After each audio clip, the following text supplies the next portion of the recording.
What's good, YouTube? Dmgaming here, guys. And I know I said that I don't like regurgitating content, but I feel like kind of being like an overseer to the community, I feel like I need to say this every time before a V-Jump comes out, every time before DLC, information comes out, or whatever the case may be, guys. Excuse me, and that's expectations. Because the longer that we wait, the more anticipation builds, the more frustration builds. And I know as well as you all know that as soon as that DLC drops, it's not going to be long. The content isn't going to be long at all. It's not going to be the length of another game. It's not going to be the length of another saga.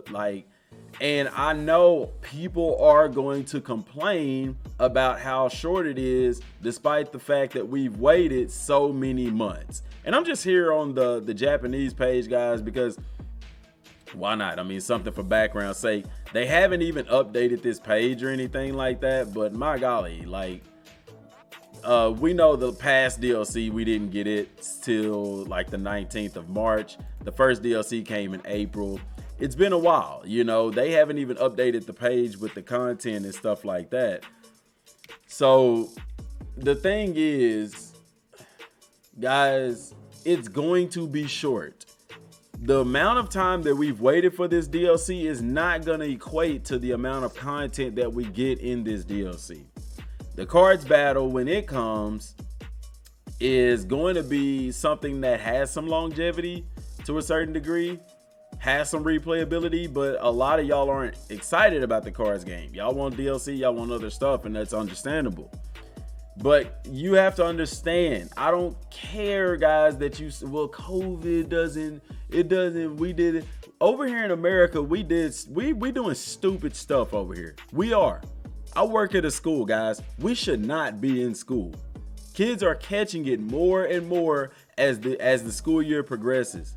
We shouldn't be. It's stupid. It's dumb. I'm serious. I'm in the middle of it. I'm seeing it, and whether you believe it or not, it's affecting people. It has affected people. And regardless of how lackluster America has handled it, other countries are not they're taking a lot better precautions, and CC2 being stationed in Japan and Canada also have a Montreal location. They're taking things a lot better than America is. So whether you believe it or not, whether you want to agree with it or not, this did delay some things. Now, which one was supposed to come out first, the DLC or the free update? I don't know. Okay.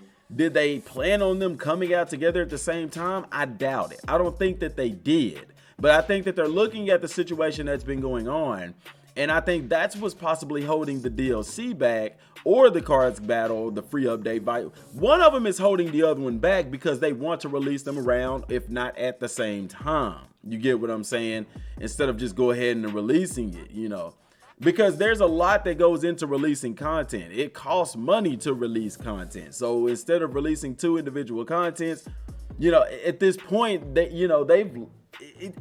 in a bind. I mean, I'm not taking their side because I want Bandai to be more transparent. I've done a video talking about that, guys.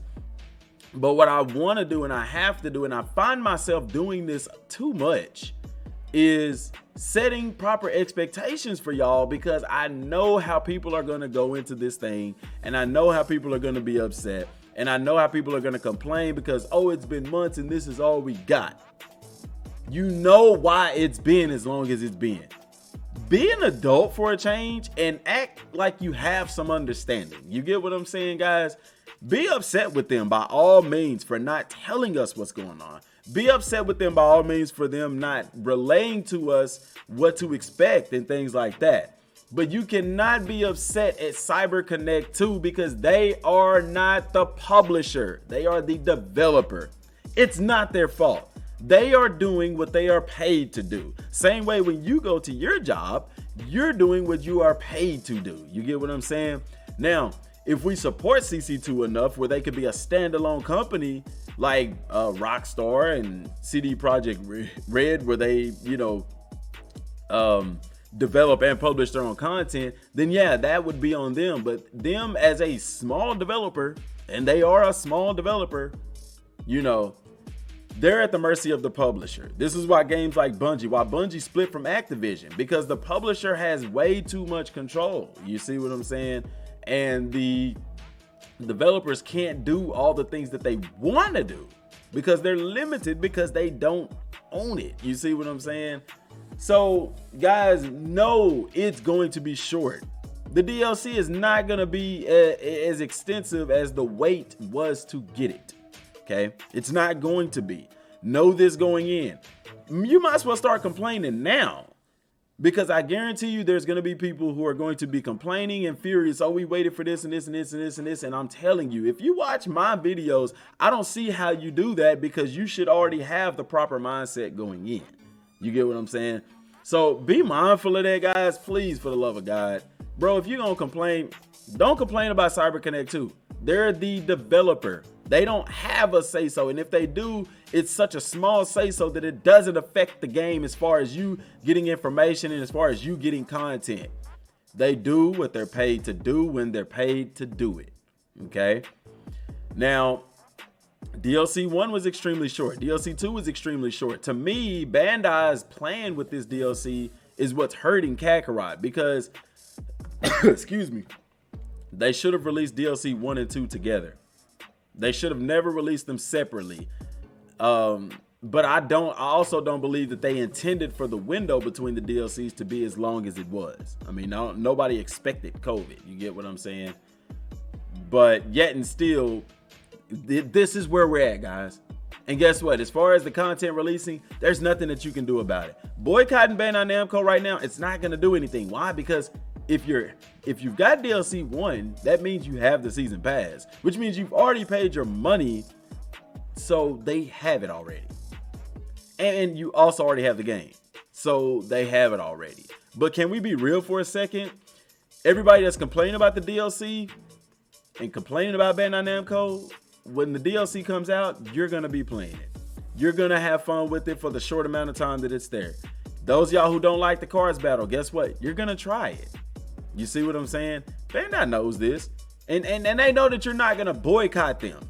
Because as soon as they announce a new Dragon Ball game, we're all going to be there waiting, ready, and excited to see about it and talk about it. Can we be honest about that? What the issue is that we're upset because we feel like we're being ignored. No human wants to be ignored. That is a negative feeling for a human being to be ignored. We don't like that. And Bandai Namco right now is ignoring us. They're ignoring people for stuff that they want to have put in the game, which I've addressed that many times. They're ignoring us as far as content, a release date. We're about halfway through October and we still don't have a release date. Guys, we have a month and a half left of fall and we still don't have a release date. You see what I'm saying? You have every single right to be angry. You have every single right to be upset, because that's bad business practice. They're not even telling us what's the reason for the holdup. And I guarantee you, when they announce the release date, it's not going to be a month from now. Like, it's not going to be like, say they announce it now and they say, oh, it's coming out November 15th. No, it's more likely probably going to be short, like a week, 2 weeks at the most. Something that you're going to say, they could have been told us that. All of this stuff, the frustration, the emotions, the wait, all of that toppled with the content that we're going to get, guys, it's not going to be worth it. It's not. I don't believe that it will. Will I have fun with it? Yes, because to this day, I still have fun with Kakarot. I'm talking about the vast majority of people that I've been seeing in the comment sections in my videos, as well as other content creators' videos. It's not going to feel worth it to you. Know that right now, okay? So you can get that out of your system. So that when the DLC does drop, you already know this is going to be short. I'm going to play it, enjoy it, and put it down. Because guess what, guys? We've got next generation consoles coming out next month. And they have some amazing titles that are going to take your gaming to the next level. So enjoy the short amount of content that we're going to get with this DLC. Because right behind that is the next gen stuff that's going to be awesome. Now, I'm going to do an updated video about Kakarot on the next gen, because a lot of people still aren't understanding what it means for Kakarot to be on PS5. It's not that it's updated. They're not porting it to the PS5. It's backwards compatible with the PS5. So, I mean, at best, you may get a little bit faster loading time, but it's not optimized for PlayStation 5. That's two completely different things. And we'll cover that in the next video, guys. But, you know, if you're new to the channel, please hit that subscribe button, man. Help us to reach 100K. We're going to get there. Till next time, y'all. Thanks for watching. Peace.